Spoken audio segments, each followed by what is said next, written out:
Roy was spending the day with his friend Lelina and her father and his father, and they were at the park together.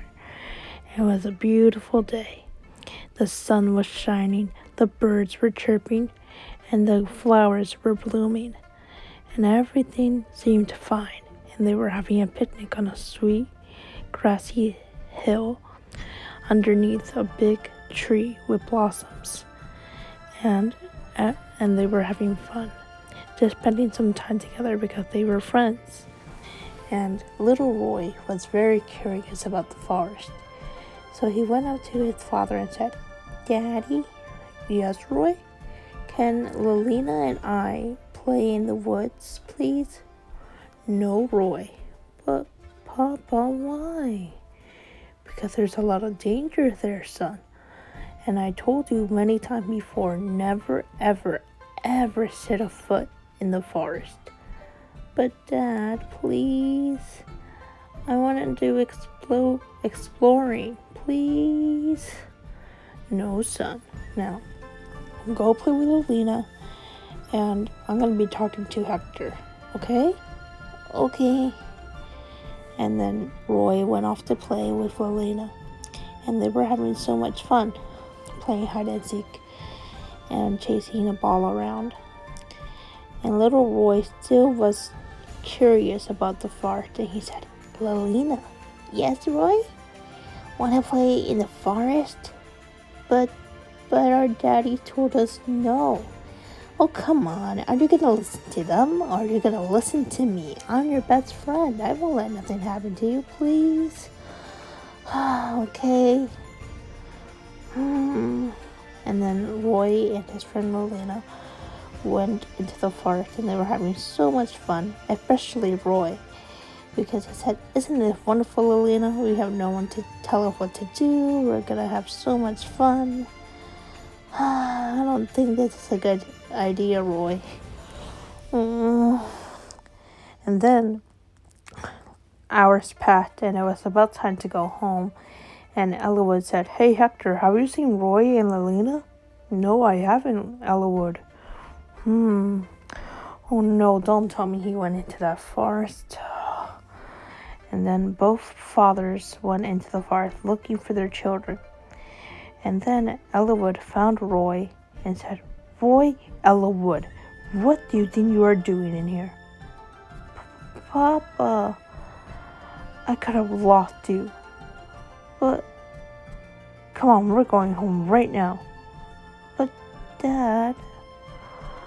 And then he turned to Hector and said, "I'm sorry to cut this short, Hector, but I think I have to take my son home and teach him a lesson and have a serious talk with him." "Okay. Come on, Lelina, let's go." "Coming, Daddy." And then Roy and his father walked home, and his father did not look happy, and Roy stayed quiet the whole walk home. And when they got home, Elwood said, "Roy, look at me." "Yes?" "Why did you go into the forest, son?" "Because I wanted to be brave like you, Daddy.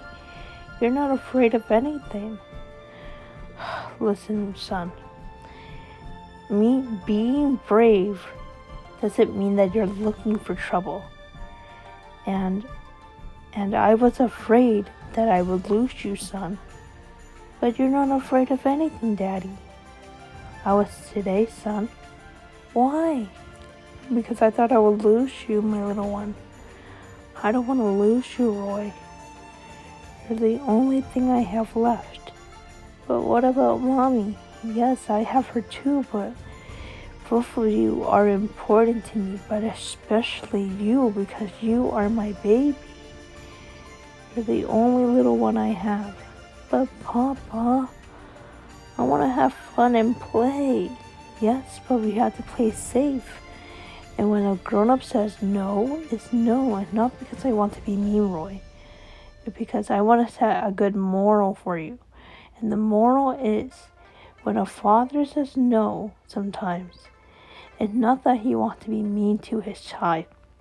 It's because he wants to protect his child. You understand, my little one?" "Yes, Papa, and I'm very sorry." I know you are, Roy. And promise Papa that you will never set a foot in the forest again. You promise me? Yes, Daddy. That's my boy. Now, come on, let's get you cleaned up and give you some dinner. You must be hungry. Yeah.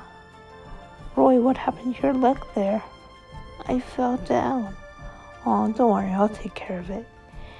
And then his father gave him a bath and put a little band-aid on his cut and said, see, son, if you have to listen to the moral. If a father tells you no, it's no because you could have gotten hurt. Thank God that I found you before any wild animal found you. Make sure if you want to play somewhere, make sure it's safe and make sure it's where I can see you and don't wander off from me. I love you so much, Roy. If I ever lost you, Papa, why are you crying? Roy, you just don't know how much I love you. You're my little boy. I'm sorry, Dad. It's okay, son.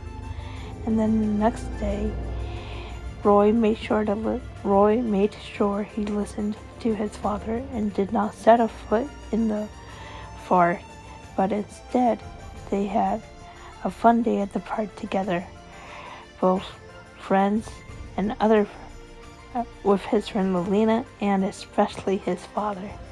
He said, Daddy, yes, thank you for teaching me right from wrong. Oh, you're welcome, my little one.